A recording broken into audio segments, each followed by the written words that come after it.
আমি জানি আমার এখন আপনার ফাইরা ফালাইতে মন চাইতেছে, কিন্তু বেশি তেড়িবেড়ি করার চেষ্টা করেন না। করলে একদম ইন্টারপোলের ডাইকা ধরাই দিব। দুনিয়াটা এমনই, পাইন কেক কাটেন।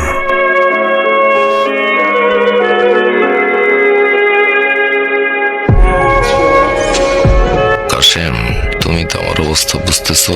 আমি তোমার কথা দিতেছি, তোমার এই ফ্ল্যাটের মালিকানা নিয়ে আমি কোনো ধরনের হইহজ্জতি করব না। তোমার কাছে আমার অনুরোধ, আমার কয়টা দিন থাকতে দাও এনে। আমি কথা দিতেছি, আমি বসে বসে খাবো না। তুমি যদি আমার কিছু কাজকর্ম দাও। আপনি আমার সোনার দোকানে কাজ করতে পারবেন? ওখানে কাজ করতে গেলে তো মানুষজন দেখবে, লোক জানাজানি হবে।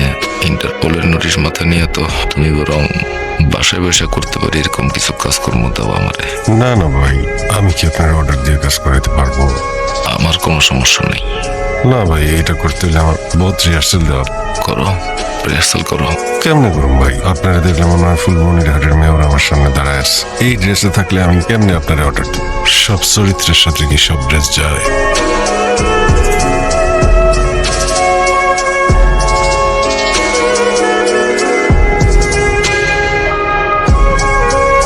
হ্যালো, আচ্ছা শৈলী, পুলিশ যে যাকে অ্যারেস্ট করছে ওখান থেকে আর কোনো আপডেট পাওয়া গেছে? না, এটা নিয়ে তো এখনো কোনো তদন্ত রিপোর্ট দেয় নাই।